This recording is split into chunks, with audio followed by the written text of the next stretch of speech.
So I'm going to be talking about room mics and a good rule of thumb to follow when placing them.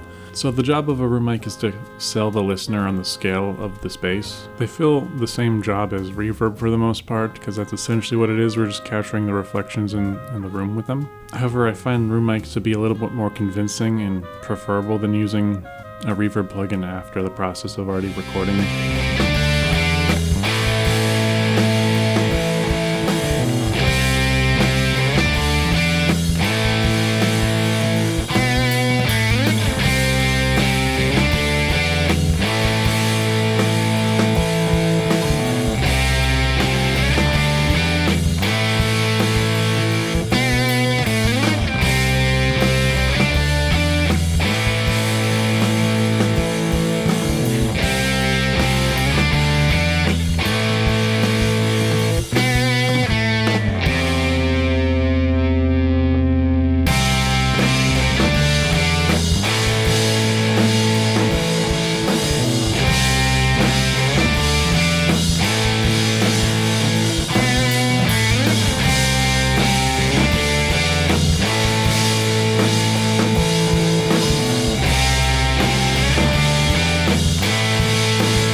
So, kind of a guiding light to prevent phase issues when recording a single source with multiple mics is the 3-1 rule.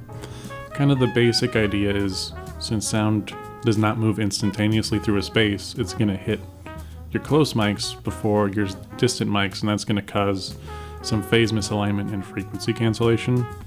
And if you want to learn more about that, I recommend watching this video by Mario DeSanto, which I'll link down below in the description. So the basic gist of it is, however far away your close mic is from the sound source, you're going to want your ambient microphones 3 times that distance, if not greater, from your close mic. This mostly is just relevant for recording in a very small space, and you want to take advantage of an ambient mic. If you have the luxury of recording in a very large room, and you can get your ambient microphones a great distance away from your sound source, there kind of becomes a point where this theory doesn't really apply. Of course, you're going to want to use your ears and determine if you are satisfied with the results that you're getting, because this rule isn't gospel, and maybe you like the sound of frequency cancellation or something like that. The preferred style of microphone to use for a room mic would be an omnidirectional condenser microphone like this one from Behringer here.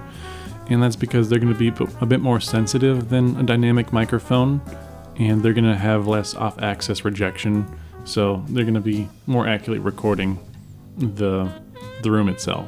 This is just a cheap Behringer small diaphragm condenser I got for about $70 on Sweetwater, and it works fine enough. I've also gotten great results with like this SM57 here. The drum recording you heard in this demo, the room mic was actually this SM57 just laid on the desk I was using as the control board in that room. It was just a small rehearsal carpeted room, so it did the job well. I'm very happy with the results. So you don't need to use a condenser microphone. It's just gonna be a bit more accurate than like an SM57. You're going to want to lay these microphones down on a hard flat surface, like a hardwood floor, concrete floor. I've used a table in the past, and doing this is actually going to create, if you're using an omnidirectional mic, it'll create a hemispherical polar pattern, which will pretty much pick everything up from all the reflections from the walls, the ceiling,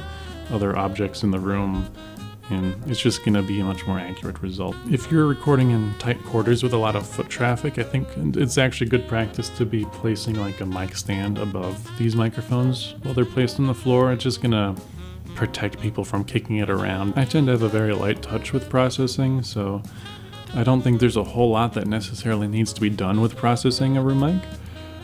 Since you are going to be recording your source from a distance, it's very likely you might be picking up harsh high-end frequencies that you may want to EQ down. Otherwise, there's not really much else that needs to be done. A common technique I also use to make the room mic or the room sound convincingly larger than it is would be to add some track delay, typically around 15 to 30 milliseconds is a pretty good result for making a room sound a bit bigger. And basically, you're just going to want to blend in your close mics and your room mics together, just roughly to taste and what sounds good to your ears, more or less. There's not much more you need to do it than that. So if you have any questions, just feel free to write them down in the comments and I'll try my best to answer them for you. Also, please correct me if I was wrong about anything. For sure, I don't want to be spreading misinformation or anything like that. I hope you were able to pick up something new from this, something new to try that you feel can benefit your recordings.